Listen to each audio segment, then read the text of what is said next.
Hi hello ನಮಸ್ತೆ ಸ್ನೇಹಿತರೆ, ಎಲ್ಲರಿಗೂ ಕೂಡ ಮತ್ತೊಮ್ಮೆ ನಿಮ್ಮ ಯೂಟ್ಯೂಬ್ ಚಾನಲ್ಗೆ ಪ್ರೀತಿಯ ಸ್ವಾಗತ. ಹಾಗೆ ಯಾರು ನಿಮ್ಮ ಚಾನಲ್ಗೆ ಸಬ್ಸ್ಕ್ರೈಬ್ ಮಾಡಿಲ್ಲ ಸಬ್ಸ್ಕ್ರೈಬ್ ಮಾಡಿ ಅಂತ ಹೇಳ್ತಾ, ತುಂಬ ಜನ ಕಂಪಲ್ಸರಿ ಕನ್ನಡ ಒಂದು ಎಕ್ಸಾಮ್ ಬಗ್ಗೆ ಕ್ಲಾರಿಫಿಕೇಷನನ್ನು ಕೇಳ್ತಾ ಇದ್ರಿ.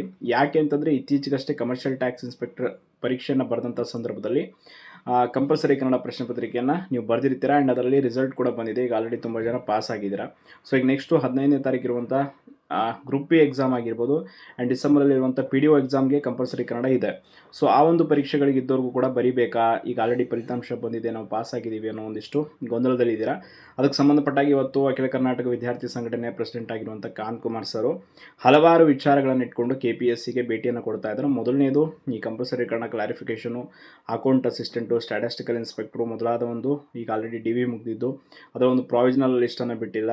ಆ್ಯಂಡ್ HKದು ಕಂಪಲ್ಸರಿ ಕನ್ನಡ ಆ್ಯಂಡ್ CTAದ ರಿಸಲ್ಟ್ ಬಿಟ್ಟಿದ್ದಾರೆ. ಬಟ್ ನಾನ್ HKದು ಇನ್ನೂ ಕೂಡ ಫಲಿತಾಂಶ ಬಿಡುಗಡೆ ಆಗಿಲ್ಲ. ವಿತ್ ಮಾರ್ಕ್ಸ್ ಫಲಿತಾಂಶ ಬಿಡುಗಡೆ ಆಗಬೇಕು ಆ್ಯಂಡ್ KS ಗೆಜೆಟೆಡ್ ಪ್ರೊಬೇಷನರಿ ಹುದ್ದೆಯ ಒಂದು ದಿನಾಂಕವನ್ನು ಸದ್ಯದಲ್ಲೇ ಪ್ರಕಟ ಮಾಡಬೇಕು. ಹಲವಾರು ರೀತಿಯಾದಂಥ ಒಂದಿಷ್ಟು ಸಮಸ್ಯೆಗಳು KPSCಯಲ್ಲಿ ಏನೇನಿದೆ ಪರೀಕ್ಷೆ ಸಂಬಂಧಪಟ್ಟಾಗೆ ಒಂದಿಷ್ಟು ಕ್ಲಾರಿಫಿಕೇಷನ್ ಬೇಕಿದೆ. ಆ ಎಲ್ಲ ವಿಚಾರಗಳಿಗೆ ಹೋಗಿದ್ದಾರೆ. ನನಗಿರೋ ಮಾಹಿತಿ ಪ್ರಕಾರ ಏನು ಅಂತಂದರೆ, ನಾವು ಈಗ ಆಲ್ರೆಡಿ ಕೆಲವರು ಪರೀಕ್ಷೆ ಈ ಹಿಂದೆ ಕಂಪಲ್ಸರಿ ಕನ್ನಡದಲ್ಲಿ ಪಾಸ್ ಆದವರು PDO ಮತ್ತು ಕೆಲವೊಂದಿಷ್ಟು ಪರೀಕ್ಷೆ ಹುದ್ದೆಗೆ ಅರ್ಜಿ ಸಲ್ಲಿಸುವಾಗ ನೀವು ಕಂಪಲ್ಸರಿ ಕನ್ನಡ ಪಾಸ್ ಆಗಿದ್ದೀರಾ ಅನ್ನೋ ಒಂದು ಪ್ರಶ್ನೆಗೆ ಎಸ್ ಅಂತ ಕೊಟ್ಟಿರ್ತೀರಾ. ಸೊ ಅಂಥವ್ರ ಹತ್ರ ಕೆಲವ್ರ ಹತ್ರ ಸರ್ಟಿಫಿಕೇಟಿಗೆ ಆಲ್ರೆಡಿ ಡೌನ್ಲೋಡ್ ಮಾಡಿ ಇಟ್ಕೊಂಡಿದ್ರಿ ಅಂದರೆ ನಿಮಗೇನು ತೊಂದರೆ ಇಲ್ಲ. ಬಟ್ ನೋ ಅಂತ ಕೊಟ್ಟಿದ್ದು ಈಗ ಎಕ್ಸಾಮ್ದು ಆಲ್ ಟಿಕೆಟ್ ಬಂದಿದೆ ಅಂತಂದರೆ ಬರೀಬೇಕಾಗುತ್ತಾ, ಅಥವಾ CTAಯಲ್ಲಿ ಕೆಲವರು ಬರೆದಿರ್ತೀರ, CTAದ ರಿಸಲ್ಟ್ ಬಂದಿಲ್ಲದೆ ಇರೋ ಕಾರಣಕ್ಕೆ ಕೆಲವರು ನೋ ಅಂತ ಕೊಟ್ಟಿರ್ತೀರ. ಬಟ್ ಈಗ CTAದು ರಿಸಲ್ಟ್ ಬಂದಮೇಲೆ ನೀವು ಅದರಲ್ಲಿ ಪಾಸ್ ಆಗಿದ್ದೀರಾ. ಸೊ ಈಗ ಏನು ಮಾಡಬೇಕು? ಈಗ ಆಲ್ರೆಡಿ ಹಿಂದೆ ವಿಕಾಸ್ ಸರ್ ಇದ್ದಾಗ ಇದ್ರ ಬಗ್ಗೆ ಒಂದು ಕ್ಲಾರಿಟಿಯನ್ನು ಅವರೇ ಕೊಟ್ಟಿದ್ದರು. ಬಟ್ ಈಗ ಸದ್ಯಕ್ಕಿರೋ KPSC ಕಾರ್ಯದರ್ಶಿ ರಾಕೇಶ್ ಕುಮಾರ್ ಸರ್ ಇದ್ರ ಬಗ್ಗೆ ಏನೂ ಮಾಹಿತಿ ಕೊಟ್ಟಿಲ್ಲ. ಸೊ ಆ ಕಾರಣಕ್ಕಾಗಿ ಇವತ್ತು KPSC ಕಚೇರಿಗೆ ಭೇಟಿ ಕೊಟ್ಟು ಕಾಂತ್ ಕುಮಾರ್ ಸರ್ ಹಲವಾರು ವಿಚಾರಗಳ ಬಗ್ಗೆ ಒಂದು ಸ್ಪಷ್ಟನೆಯನ್ನು ತೆಗೆದುಕೊಳ್ತಾರೆ KPSCಯಿಂದ.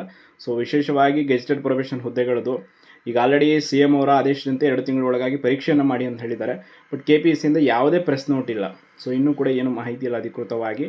ಸೊ ಆ ಕಾರಣಕ್ಕಾಗಿ ಪರೀಕ್ಷಾ ದಿನಾಂಕವನ್ನು ನಿಗದಿ ಮಾಡಿ ಶೀಘ್ರದಲ್ಲಿ ಓದೋದಕ್ಕೆ ಎಲ್ಲ ಅಭ್ಯರ್ಥಿಗಳಿಗೂ ಕೂಡ ಅನುಕೂಲ ಆಗುತ್ತೆ ಅಂತ.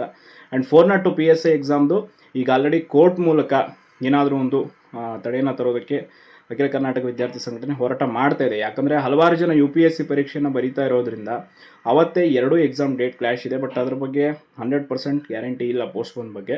ಸೊ ಸದ್ಯಕ್ಕೆ ಕೋರ್ಟ್ ಹೋರಾಟಕ್ಕೆ ಈಗ ಆಲ್ರೆಡಿ ಎಲ್ಲ ಪ್ರೊಸೀಜರ್ ಕೂಡ ರೆಡಿ ಮಾಡ್ಕೊಂಡಿದ್ದಾರೆ. ಆ್ಯಂಡ್ ನೋಡೋಣ, ಸದ್ಯಕ್ಕೆ ಇಷ್ಟು ಅಪ್ಡೇಟ್ಸ್ ಎಲ್ಲ ಒಂದು ವಿಚಾರದ ಬಗ್ಗೆ ಇದೆ. ಇವತ್ತು ಸಂಜೆ KPSC ಭೇಟಿಯ ಬಗ್ಗೆ ಏನೇನು ಅಪ್ಡೇಟ್ಸ್ ಇದೆ ಅದನ್ನು ನೀಡ್ತೀನಿ ಅಂತ ಹೇಳ್ತಾ, ಯಾರು ನಿಮ್ಮ ಚಾನಲ್ಗೆ ಸಬ್ಸ್ಕ್ರೈಬ್ ಮಾಡಿಲ್ಲ ಸಬ್ಸ್ಕ್ರೈಬ್ ಮಾಡಿ. ಧನ್ಯವಾದಗಳು.